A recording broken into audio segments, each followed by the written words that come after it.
are going to talk about something that is it's difficult to approach on a personal level.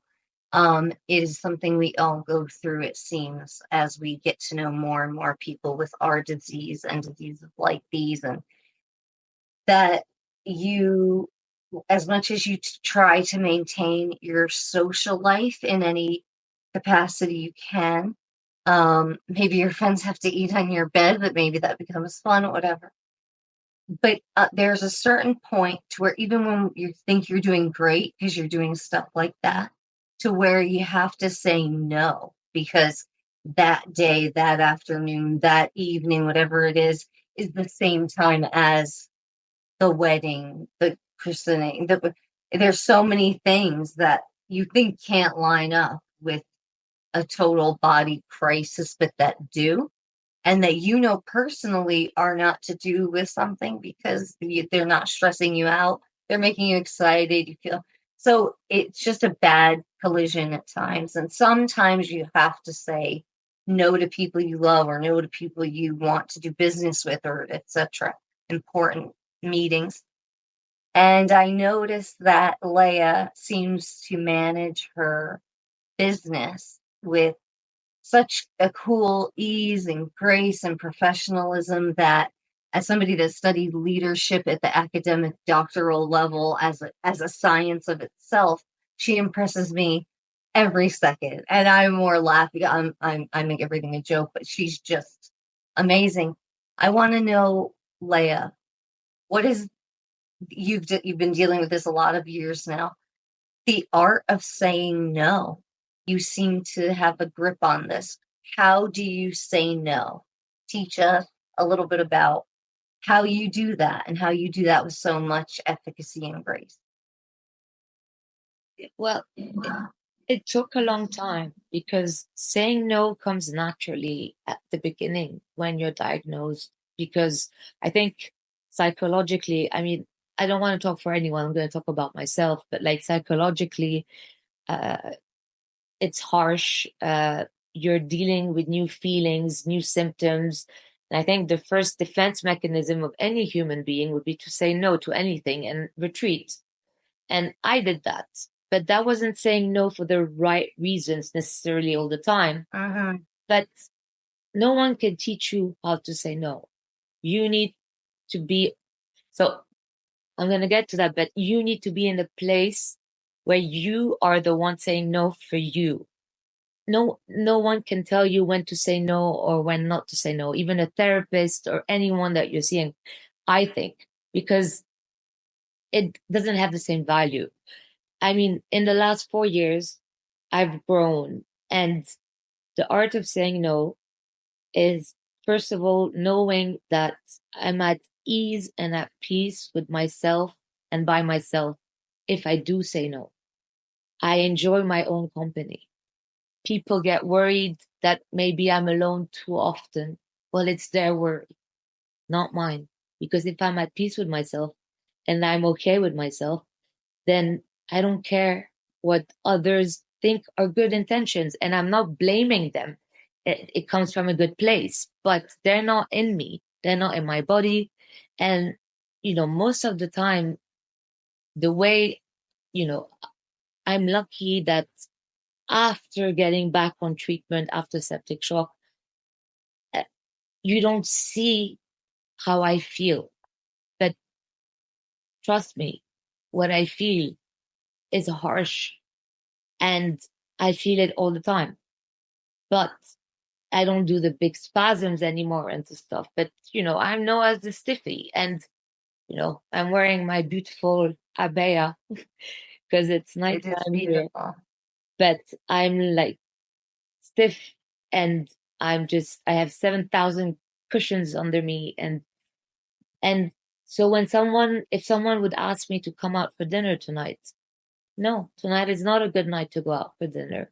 Tonight is a night to stay on the sofa, to write, to film an episode, to go to sleep early.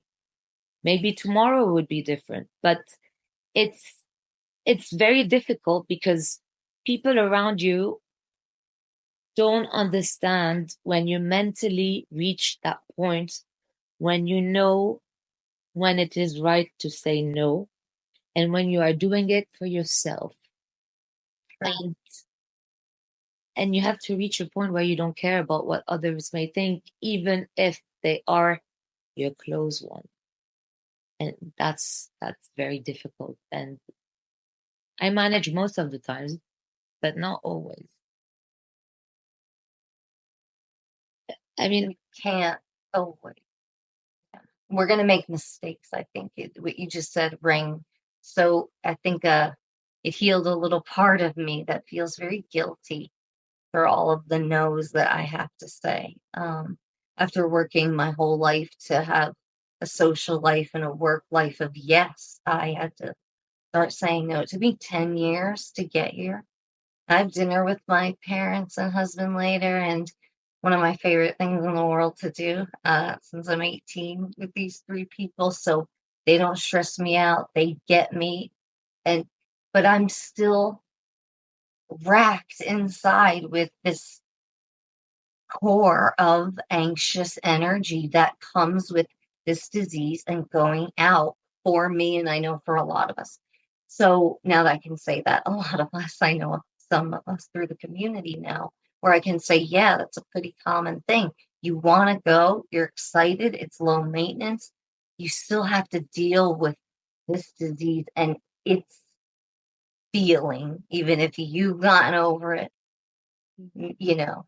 And I think that saying no is still one of the hardest things in the world to me. If I felt any worse than I do now, I would absolutely like have to say no and feel like I let my parents down and they're going to worry about my health and feel like I let my husband down and his, chance to get out and be social and not have dinner in the bed with me, like which is a cake with two forks. I think it's really it's important to hear how you've reasoned through each kind of stage of it's the saying no, hardest, working your way up because it's a journey. Like, and it's one of the hardest things because, like you said, saying no is hard. But I, I feel like this whole disease requires you to work on you, and it makes you push people away to a certain extent because in order phase one, push people away. that the people who stay are the ones who understand that it's part Yeah, of the disease, and that's really exactly. important because we don't do it on purpose. And I've come to a stage where if people don't understand why I say no, because I think the people who do stay challenge the no if the no is wrong. If they know that I can push myself to go out and it won't do me damage. And that's where you want to get to. And Exactly. it sucks because it's really hard and like it pushes. But then to stand on your own 2 feet, this disease is lonely. This disease is very lonely, which is why you have to make peace inside yourself. And I think that's a lesson I learned. And maybe I wouldn't have learned if I didn't have what happened in February. I really think that changed my chain of thoughts. Do you mind saying what you have for our audience? Yeah, for those who don't know, I survived a very severe septic shock in February. I was in the ICU for 15 or 16 days. And I'm kind of the miracle story of that month in the ICU because I had very little chances to make it, and I did. So I did for a reason. That's how I look at it, and and it pushed me, or it's pushing me to become. If you're gonna live with SPS, there's a certain part of you that has to be selfish, and it's harsh and it's hard, and it makes you even more lonely. But then it gives you the opportunity to be the better you when you can say yes, because you have Yes. more strength. and because you've rested. And God, it's never ending. Like I could talk forever, and I could get No, very that was learn about this. profound what you just said. It was really deep. It just made me realize I laughed because I know how much I'm going to laugh when I go out tonight to dinner with these, with my parents and my husband. And I know it's going to be fun. And it made me feel that way. So, like, when I say a little part of me is healed, like you just said it, I am rested because I knew this was coming. I had a lot of time to get over that anxiety that is not from our mind, but from our central nervous system somehow.